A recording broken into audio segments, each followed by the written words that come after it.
The parking lot outside Hartwell Financial Group's downtown Calgary tower was the kind of place that made certain things very clear, very quickly. Gleaming black SUVs, a silver Mercedes with a vanity plate, a Tesla that had never seen a gravel road, and then, parked slightly crooked near the visitor entrance, a 2003 Ford F-150 the color of faded denim, with a cracked taillight, a bent antenna, and a bumper sticker that read, "She's still running, so am I."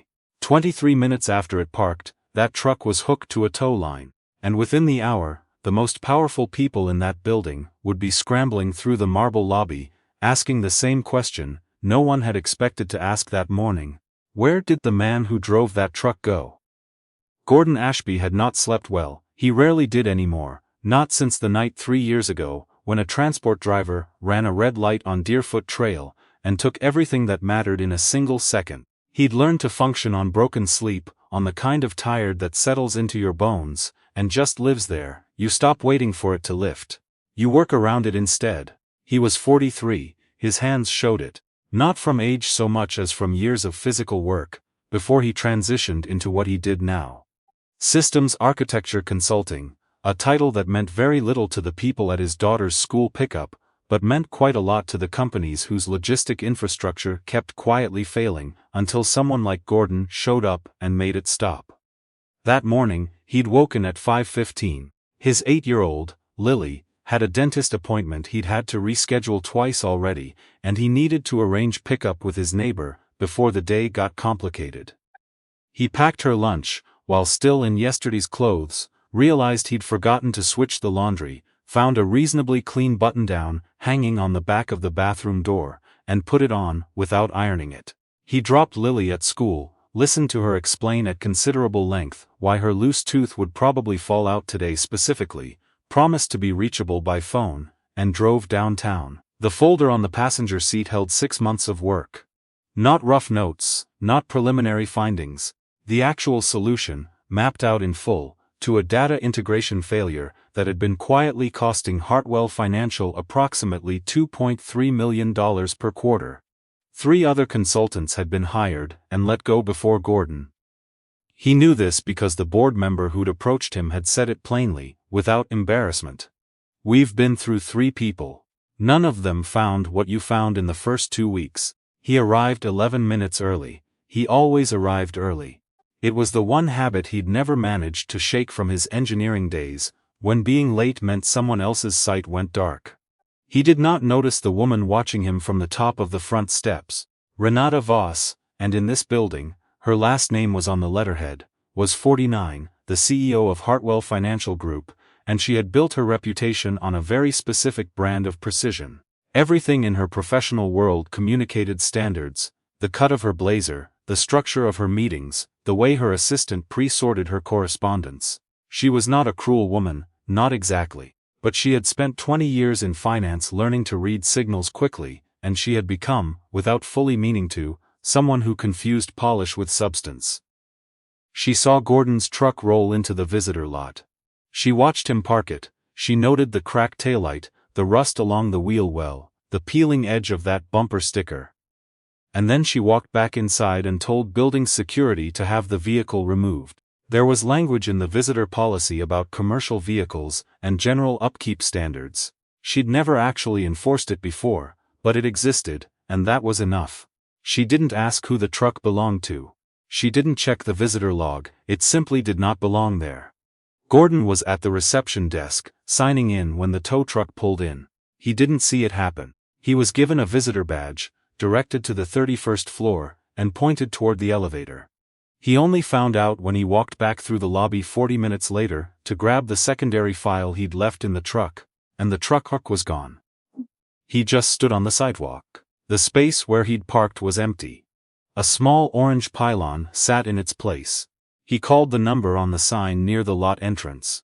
Yes, a truck matching that description had been towed. Yes, there was a reason on file. No, the release lot didn't open until 3 o'clock. 3 o'clock, his meeting was at 9:30. Lily's school ended at 3:15. The truck was his only vehicle. He stood there in the May wind. Calgary in May is its own particular cruelty, cold enough to mean it, and did the math. He could feel the familiar pressure begin to build somewhere behind his sternum. Not panic. He'd moved past panic a long time ago, just the specific exhaustion of being someone for whom nothing is ever allowed to be easy.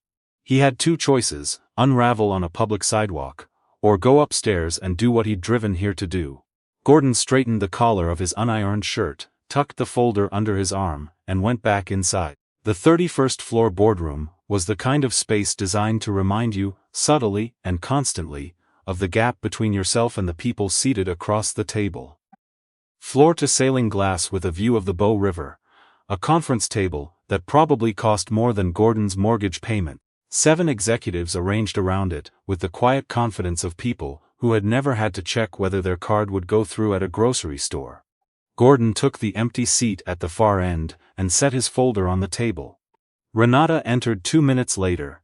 She was composed, efficient, already moving toward the chair at the head of the table when she paused, just briefly, and looked at him.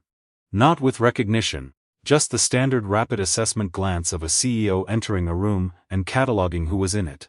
She didn't know it was him, not yet. The meeting opened with a presentation from the CFO, updated projections, escalating loss forecasts, a timeline of the failures. Gordon listened without taking notes. He'd read all of this already. He'd been reading it for 6 months. Then the CFO looked at him. "Gordon, we'd like to hear your assessment."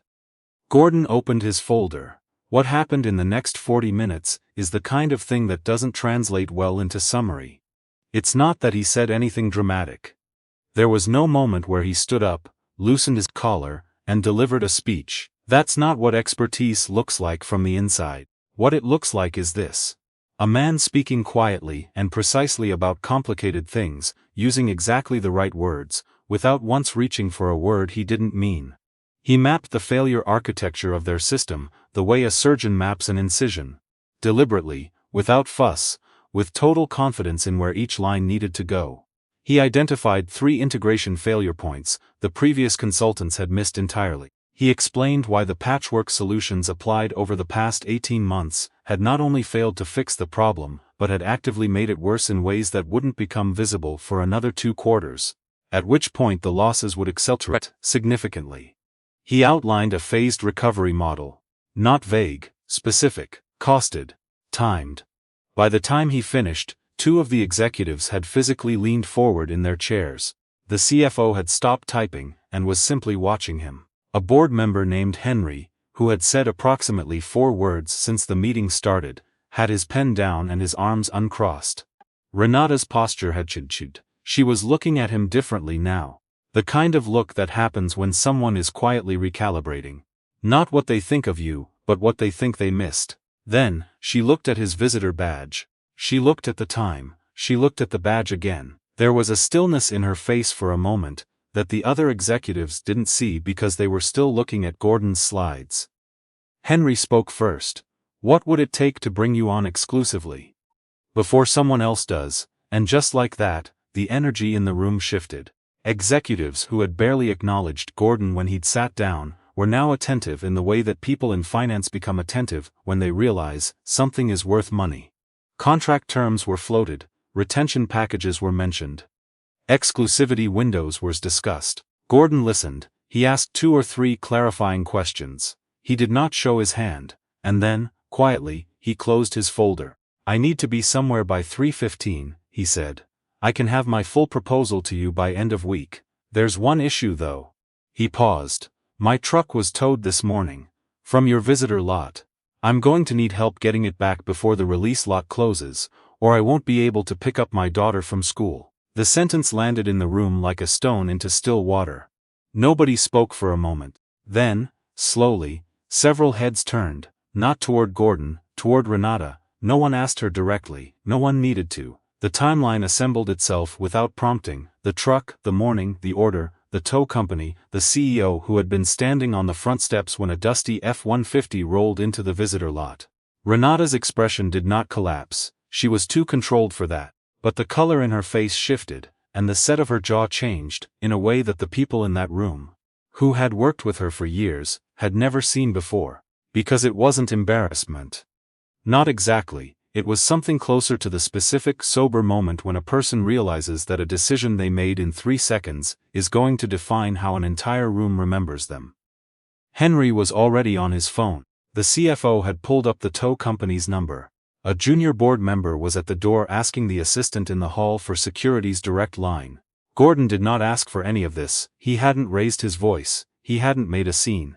He had simply stated a fact. He needed his truck back to pick up his daughter, and the room had done the rest on its own.